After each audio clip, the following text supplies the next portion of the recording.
Shalom saudara, puji Tuhan, mari kita kembali bersama-sama merenungkan bagian daripada firman Tuhan. Tapi sebelumnya kita minta pimpinan Tuhan melalui Roh Kudus-Nya, kita berdoa.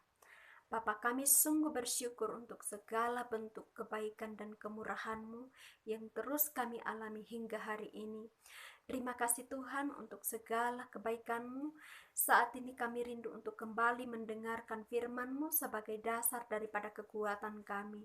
Karena itu mari Roh Kudus Engkau kuasai seluruh hidup kami sepenuhnya, supaya kami boleh mengerti firman-Mu ini. Lebih lagi firman-Mu ini boleh hidup dan menyatu dalam kehidupan kami, sehingga kami menjadi orang-orang yang sungguh memiliki iman yang teguh kepada Tuhan Yesus Kristus. Terpuji nama-Mu Tuhan, kami siap demi nama Yesus Kristus kami berdoa. Amin.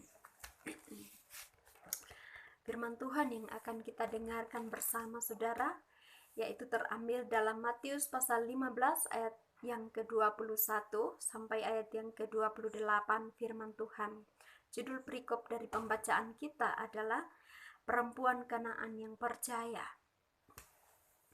Lalu Yesus pergi dari situ dan menyingkir ke daerah Tirus dan Sidon. Maka datanglah seorang perempuan Kanaan dari daerah itu dan berseru, "Kasihanilah aku ya Tuhan, anak Daud, karena anakku perempuan kerasukan setan dan sangat menderita." Tetapi Yesus sama sekali tidak menjawabnya.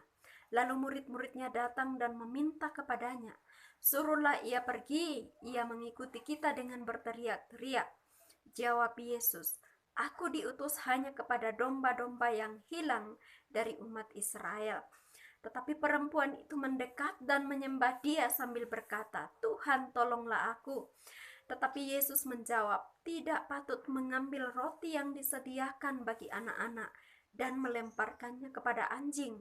Kata perempuan itu, "Benar Tuhan, namun anjing itu makan rema-rema yang jatuh dari meja tuannya." Maka Yesus menjawab dan berkata kepadanya, "Hai ibu, besar imanmu, maka jadilah kepadamu seperti yang kau kehendaki." Dan seketika itu juga anaknya sembuh. Amin. Nah, saudara, dalam pembacaan kita ini kita akan melihat salah satu perempuan ya, di mana perempuan ini, perempuan Kanaan saudara ya, dia mempunyai anak perempuan yang sedang kerasukan dan sangat menderita. Nah, saudara, tentu sebagai ibu, ia tidak rela melihat anaknya mengalami kondisi seperti ini, saudara. Dan ibu ini datang kepada Tuhan Yesus untuk meminta supaya ia melepaskan anaknya dari roh jahat yang mengganggu dia. Nah, tapi kalau kita melihat saudara, ketika ia datang kepada Yesus meminta supaya Tuhan datang menyembuhkan anaknya, kita melihat bahwa Yesus sama sekali tidak menjawabnya, saudara. Tidak ada respon sama sekali dari Yesus. Nah, malah kalau dikatakan bahwa murid-muridnya pun menghimbau kepada Yesus agar Yesus menyuruh ibu ini pergi, mengusir ibu ini pergi karena ia mengganggu mereka. Nah, karena itu saudara, kita melihat ya, ketika Tuhan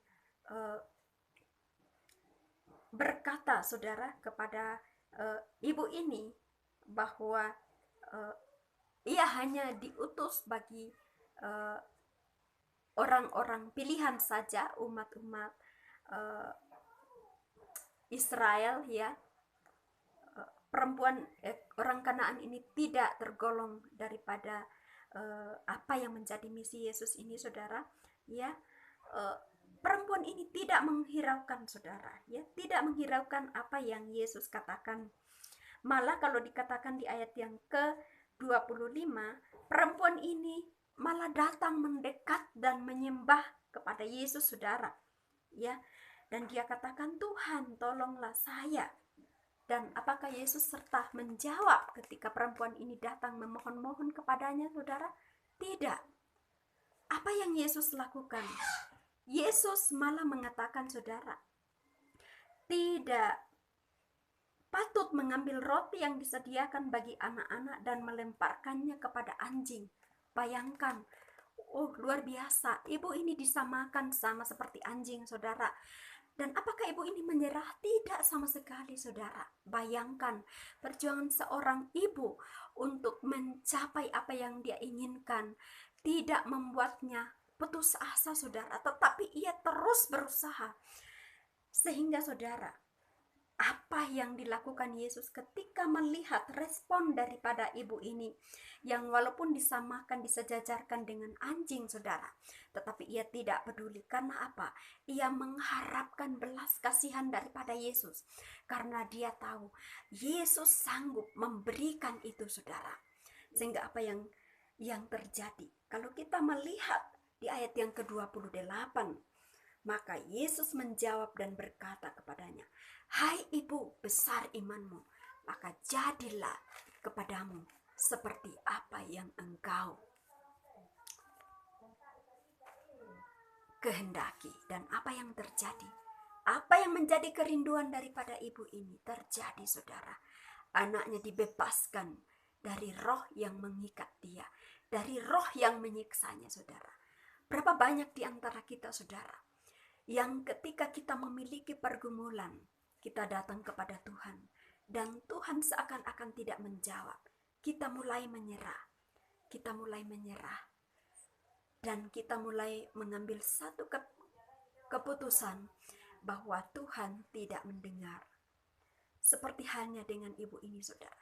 Mari terus datang kepada Yesus, terus datang kepada Yesus, sampai membuat Tuhan Yesus betul-betul berbelas kasihan kepada kita dan mau mengindahkan, mau menjawab setiap apa yang kita rindukan.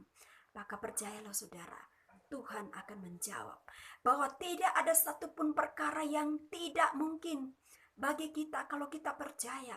Tuhan tidak akan pernah membiarkan anak-anaknya sedikit pun kalau ia percaya. Karena itu, saudara, selama kita percaya, mujizat itu terjadi. Amin. Mari saya rindu untuk kita selalu jangan menyerah dengan apa yang kita alami. Mungkin kita sudah berdoa berbulan-bulan, tetapi kelihatannya tidak ada jawaban. Jangan menyerah, tetap percaya. Karena satu saat di mana Tuhan tentukan, Dia akan datang dan berkata, "Ini jawabanmu, anakku, dan percayalah, aku mengasihimu." Satu yang menjadi tujuan Tuhan, kenapa seringkali kadang-kadang doa itu tertunda? Agar kita menjadi orang yang tekun mencari Tuhan, saudara. Amin. Mari kita berdoa. Ini kami, Tuhan, anak-anak-Mu. Ajar kami untuk memiliki iman yang besar seperti ibu ini. Tidak menyerah, tetapi terus datang kepada Tuhan. Sampai akhirnya Tuhan datang mengulurkan tangannya dan menyatakan belas kasihannya. Berikan kami iman sebesar ini, Tuhan. Biarlah Roh Kudus sebagai penolong kami akan terus memeteraikan firman-Mu ini, sehingga kami boleh hidup di hadapan-Mu, Bapa. Terpuji nama-Mu, Tuhan. Demi nama Yesus kami berdoa. Haleluya. Amin.